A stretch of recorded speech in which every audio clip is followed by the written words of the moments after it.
All right.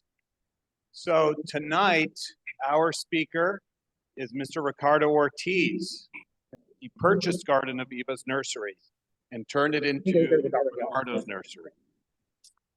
He initially focused on growing ornamentals until he received a visit from the late Mr. Robert Ludkins of Ellie Cook and Company, who persuaded him to grow temperate fruit trees like apples, nectarines, peaches, and figs. A couple of years later, he began growing tropical fruit trees such as mangoes, ice cream bean, passion fruit, guava, soursop, and nanche. Am I pronouncing that correctly? Nanche. He grew up with these plants, and so he was thrilled to be coming full circle, taking his nursery in this new direction. Ricardo learned to grab from our longtime OC-CRFG member, Isabel Barkman, whom he had met at a grafting workshop at the OC Fairgrounds. He successfully learned how to hand pollinate those fruit trees that needed just a little bit of extra help, such as anonas, passion fruit, and dragon fruit. His nursery, Ricardo's nursery, has received a great number of awards, such as the Best of Long Beach Award in the Garden Centers category. Ricardo has also been featured many times on the award-winning PBS television show, Things Green, along with the Spanish language version, Temas Verdes. It's our pleasure tonight to host Mr. Ricardo and to hear from him. Thank you so much.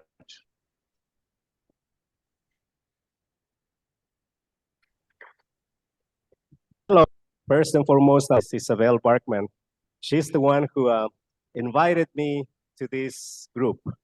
Not only did she invite me, but also she taught me how to graft, how to take care of the plants that we were growing. She actually pretty much handpicked the cherimoyas, atomoyas for me to grow and graft, because she thinks that those were the most valuable in taste, in size, in self-pollinating and whatnot. So I really want to thank her. And then after that, I'd like to thank Jeff, because he reached out and said, hey, Ricardo, would you like to talk about your plants? I talk about plants all day. So for me, that's easy. You know, I talk plants. I don't talk much about plants in front of people. A group, it's usually one-on-one. When customers come to the nursery, I dedicate time to talk to the plants, but it's usually one-on-one. When I say a group like this, I want to go out and run. But I'm really happy to be here. So I grew up with coffee plants. My parents were coffee growers. I am from a city called Oaxaca in Mexico. Can you go back to the first slide?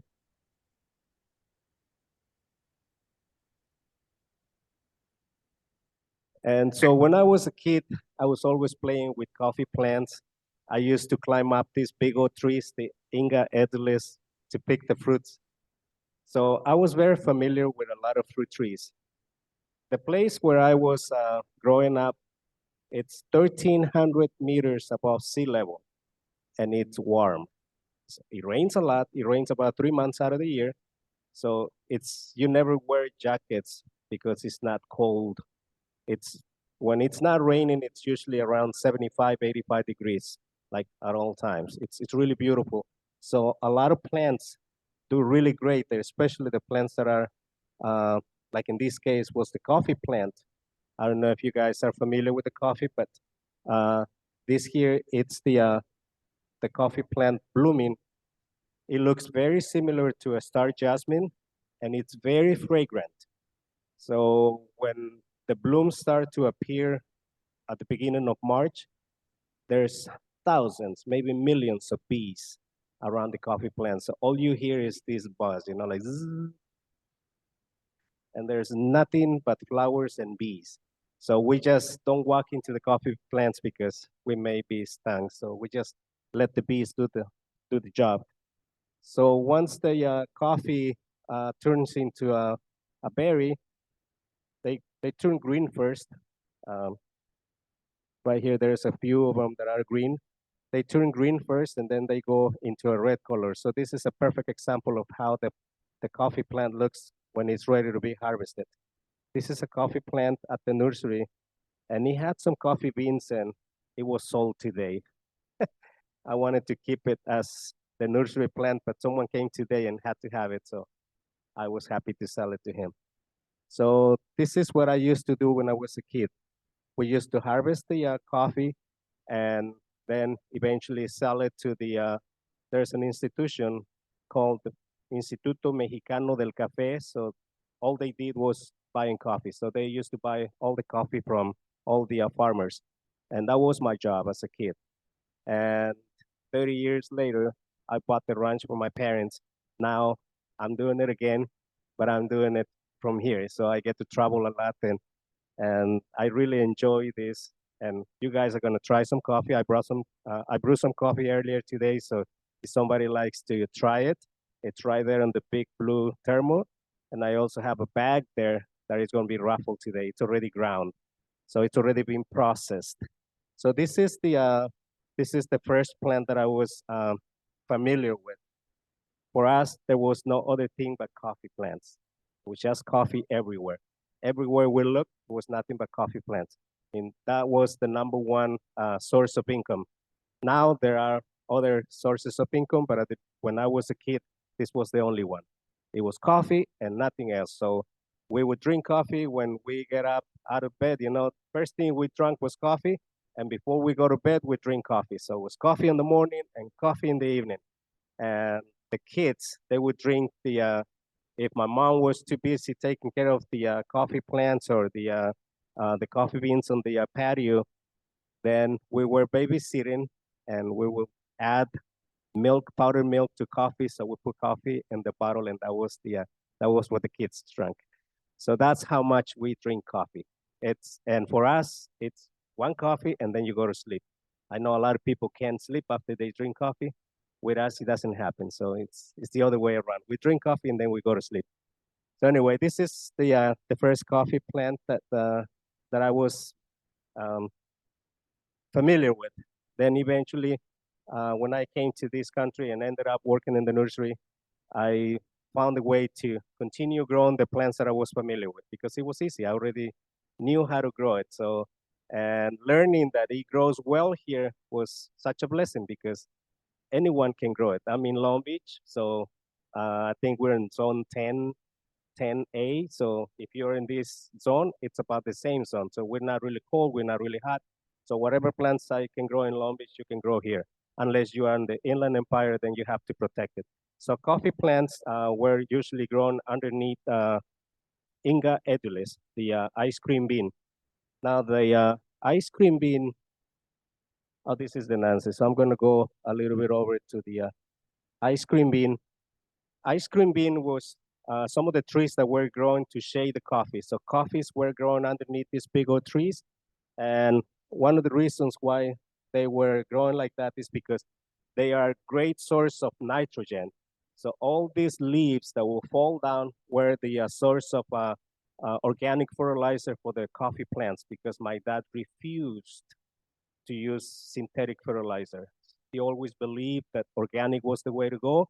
And we had to work a little bit more than all the other farmers because he just wanted to have organic source of nitrogen in this case. So this is a coffee bean planted in Echo Park. It's about 20 feet tall and about 20 feet wide, and these are the pots. So not only did we use the tree to produce shade and a source of nutrients, but also we used to eat the fruit. So inside the pot, there's this white pulp, and it tastes like ice cream. It's sweet, it's white, it's juicy.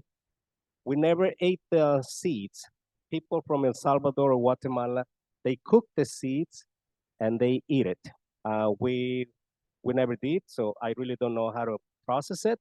We just know how to eat the white pulp. So those two trees were growing side by side because the The ice cream bean was the shade of the coffee. So we used to climb up the trees like monkeys to pick these fruits because they grow 75, 100 feet tall. It rains a lot, so they grow really tall. So if you're gonna grow it here, please make sure that you prune it, okay? It responds really great to pruning. I got some 5 gallons like this, and they're already flowering. It's been grown from a seed, and it's only been 3 years in a pot, and it's already flowering. So it's very prolific, but please make sure that you prune it. The first tree that I saw here in California was at the Fullerton Arboretum, and I think it's about 100 feet tall.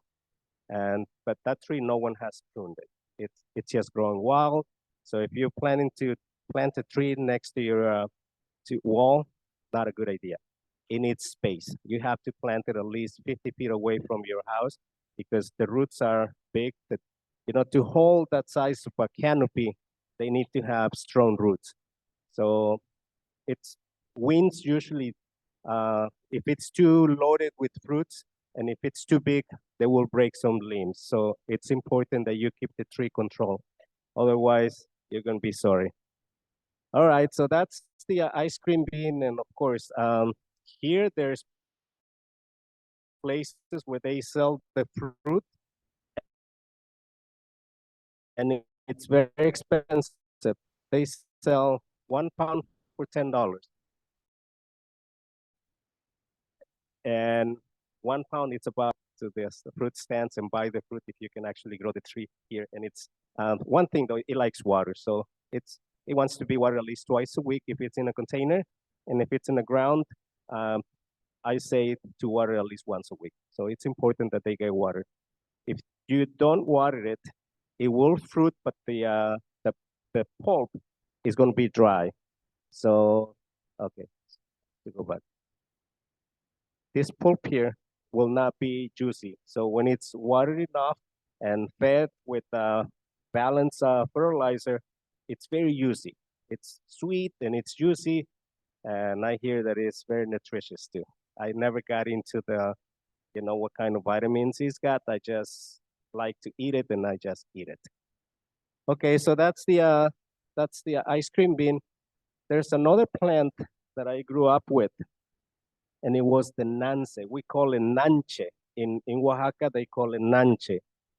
And in many other places, they call it hogberry, they call it golden cherry. There's different names that they go by. But what is really important here is that it produces really well here in Long Beach. I'm in Long Beach, and there's a few trees planted near the nursery, and they produce a lot. But another very important thing with this tree is that it attracts a lot of bees.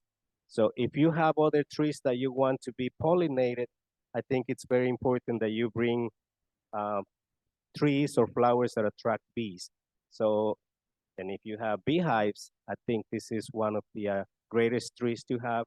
In fact, in Costa Rica, they actually grow these trees to produce honey because it attracts a lot of bees.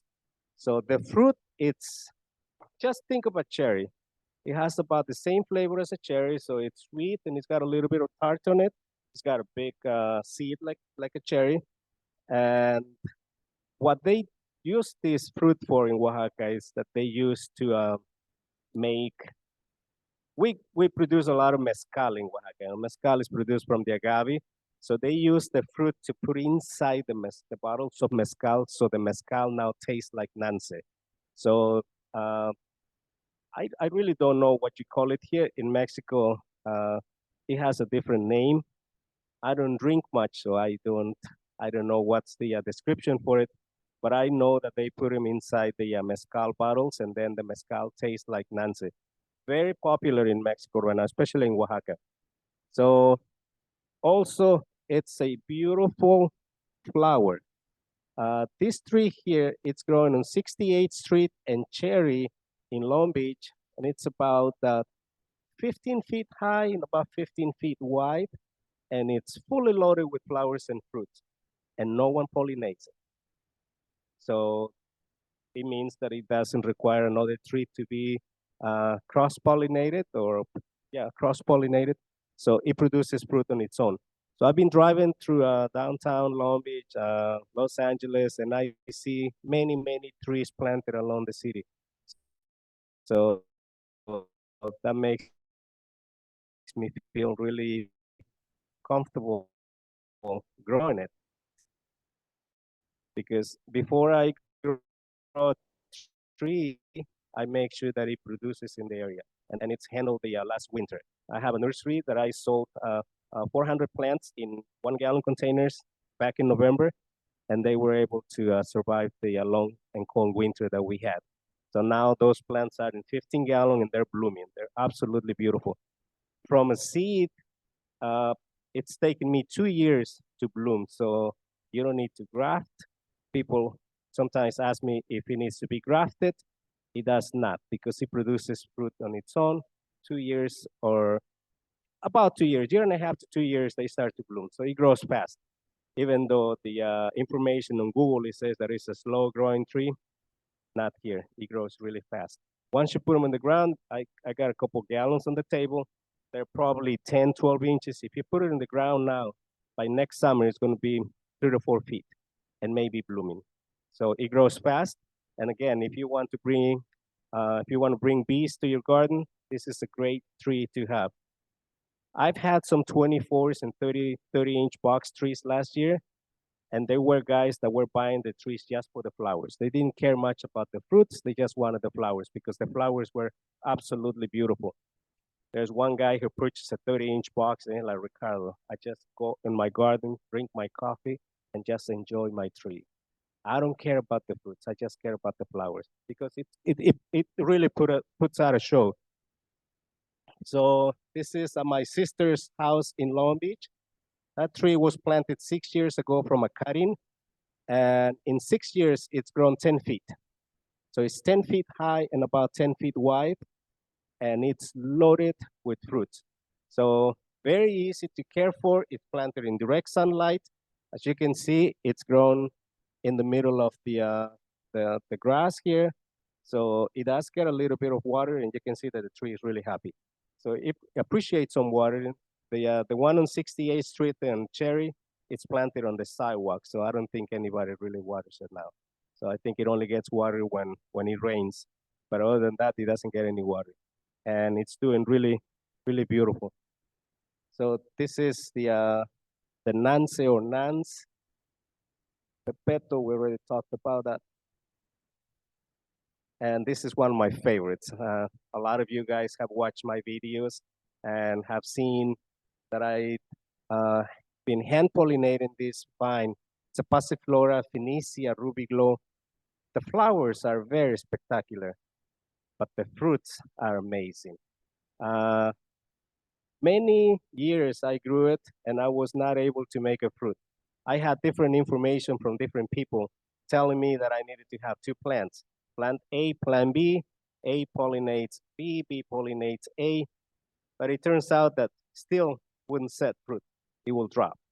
Until one guy told me, use a species called Cirulea. It's a wild variety that grows in every alley or any abandoned property. Usually the bird will drop a seed and it grows everywhere. And it's a very small orange, about this size fruit. It's not really tasty. The fruit's not really tasty, but the pollen, it's really great. So I've been using the pollen to cross-pollinate the Phoenicia. I've been cross-pollinating the Frederick, the Taiwan Yellow, Galaxy, like 4 varieties, and the pollen, it's been like really, really amazing. So all these branches here along the shade house, all the flowers that were not pollinated by hand, they dropped. In a couple days, the flowers were on the ground. But when they were pollinated, a couple days later, I could see the fruits developing right away. So it was very successful to use the pollen from the Cirulea. That's the tree at the nursery. And I left that ladder on purpose for this picture because I do climb up the ladder to cross-pollinate those flowers when they're in bloom. They start to bloom right around June, and now we've been harvesting. So it's been very successful. It's the first year that we have been successful with the fruits. So I have some of the fruits here. Excuse me.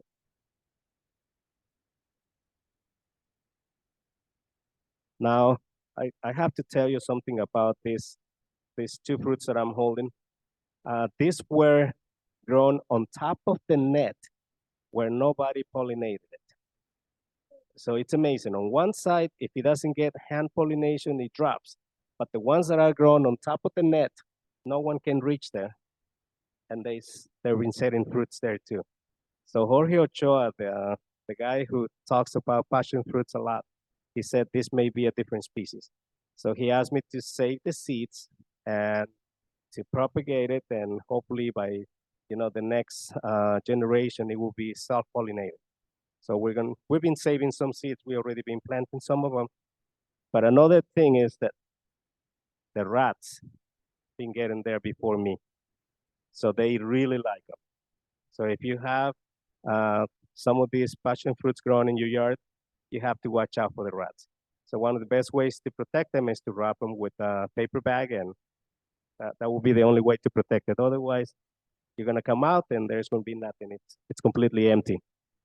And this has been my kids' chores when they were on vacation. So my two kids were on vacation, and all they did when they came to the nursery was to hand pollinate these fruits. So now that we started to pick the fruits, so those were the ones who got them first. They had to have the fruits first.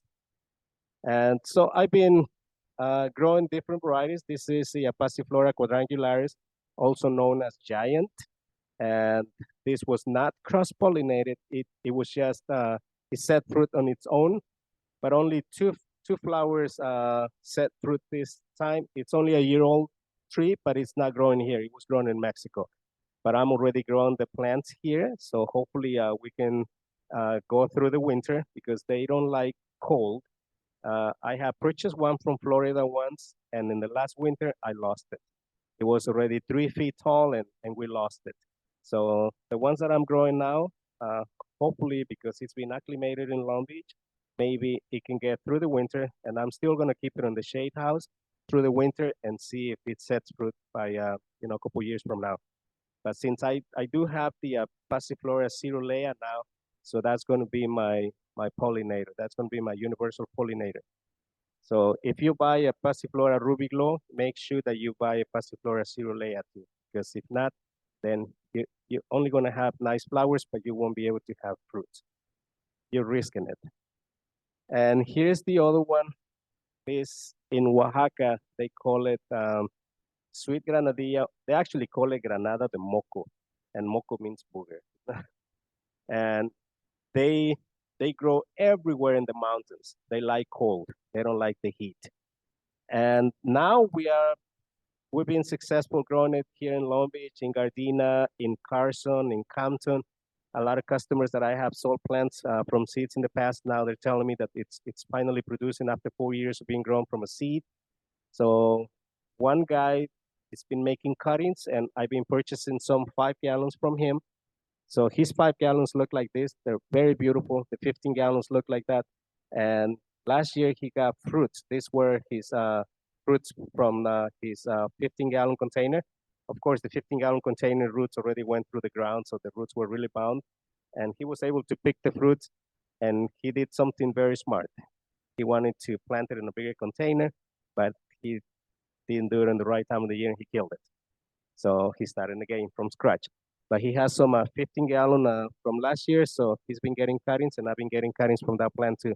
I also grow from seeds because there's people from other sides of, like in Atlanta, in Texas, they want us to ship some plants, and we cannot ship plants that are this big. And we wouldn't ship it because they wouldn't be able to survive 3 days in the mail. But it's easier to send small plants, like 1-gallon containers. So we've been shipping plants to other cities. And they know that it requires a greenhouse, so a lot of people are willing to build a greenhouse because this is one of the most famous sweet granadillas in the world. And we have, I think, one more plant to talk. Here's another plant. lately a lot of people are looking the soursop because they're making teas with the leaves. So I grow the plants from a seed, not because I'm waiting fruits from it, because it would take 7, maybe 8 years before you see flowers on a tree grown from a seed. I'm also growing some grafted trees, so hopefully by next year or the year after that, it can set some fruits. That's another plant that requires hand pollination. It's very similar to the chirimoyas and the atemoyas. You have to collect the pollen from one flower. When the flowers are opening like that, when they're like this, they're females. When they're males, all the sepals go backwards, and that's when you collect the pollen, and then you can apply the pollen into a female flower like that. A lot of you already grow chirimoyas or atemoyas, so you know how to hand pollinate. So you have to collect the pollen from the flowers, from the male flowers, and then apply it into the female flowers. If you don't do that, flowers are gonna fall. So very few of them will set fruit. If you have 100 flowers, maybe 20 fruits will set and the rest of them will fall. So it's only 20% success by ants or other insects. So if you want to do it by hand, then you will be 100% successful. And this is the soursop. And we have been growing a large number of those. I found a source where I can buy seeds by pounds. And since I've been growing the plants, because people buy the plants because of the leaves, not so much because of the fruits. Someone out there said that it was good to treat or to reinforce the immune system. So they're coming and buying a lot of plants because they want to make tea with it. So I do not guarantee that it will survive through the winter. So we suggest that you bring them indoors. There's a lot of people in other areas in the East Coast where they have been growing indoors in the winter and they've been very successful. So plants don't die if you put them indoors. So it can be grown also as a house plant in the winter. So we belong to a group of Anona growers and they've been sharing their stories, how they've been successfully grown soursop indoors as a house plant. So you can also grow it indoors. And I'm gonna do that this year. I'm gonna grow some of them indoors just to see how they develop in the winter. They drop all the leaves, by the middle of November, they drop all the leaves and they just go completely dormant. But I wanna see if they're actually keep the leaves if I kept them indoors. So I'm still learning and I do this because to me, this is very fun. I have a business, yes, but it's also very fun for me to learn. I've killed a lot of plants, but now I can teach you how not to kill them. So if you have any questions, I can answer them. I think my presentation ends here. And so I'd like to answer a question if you have one. And if you want to come to the nursery to see these trees, you're welcome to come. We are in North Long Beach, so it's only like 25 minutes away from here. Thank you very much. That's my presentation. Yes, sir.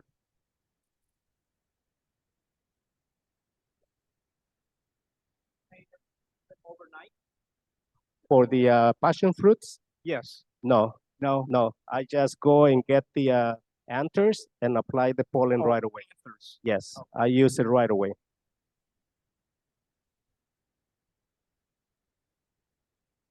I do save the pollen of the chirimoyas and atemoyas, though.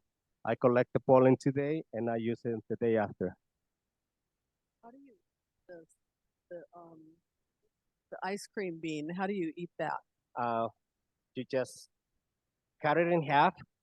You open it like it's a big pod. It's like a green bean.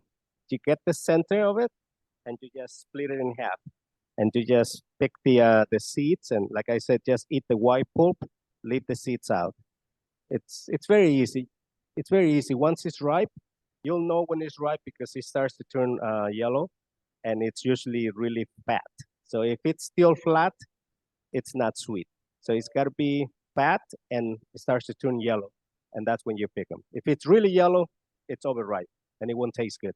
So if you ever try one overripe, you're probably going to say, not too good. So it has to be between green and yellow before you can really enjoy it. Ricardo, most of us have limited real estate here in Southern California. we have room for pots, and we might have one tree in a pot. It might be an annona. Are we able to multi-graft these varieties onto a cherimoya or an atamoya? Thank you for that question. I'm going to do that now because it's in the same family. It's an annona. This is Annona muricata, and cherimoya, it's also an annona species. So as long as you use the same species, you'll be able to multi-graft. So I'm going to graft ilamas, cherimoyas, atamoyas, and soursop into one big tree that I have, and we'll see. Hopefully it works.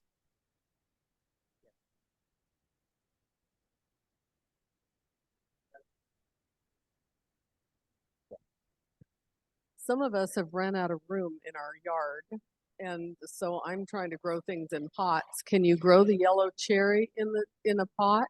Or which ones of these can you be successful in a large pot? Well, everything I grow is in containers because we grow our plants underneath the power lines. So we do 30-inch box or 36-inch boxes, and they do really great. I don't know. I only been in the business for so long, so I don't know if they can live 10 years, 15 years. So I really wouldn't be able to answer that question right now because I haven't done it myself. But 6 years so far in containers, they've been very, very prolific. So everything I grow is in containers. So I say yes. What was the name of the pollinating passion fruit that you used? Passiflora cerulea. Cerulea.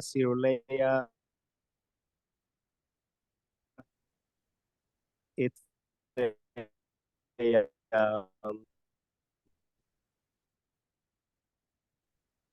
it's a blue flower.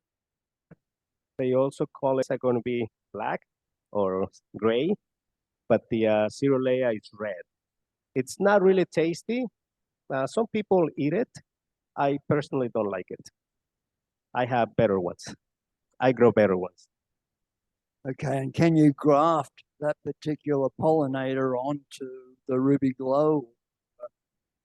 I belong to a group of passion fruit growers in the Bay Area, and they're telling me that they're being successfully grafted Passiflora ligularis into Passiflora edulis. So I say yes.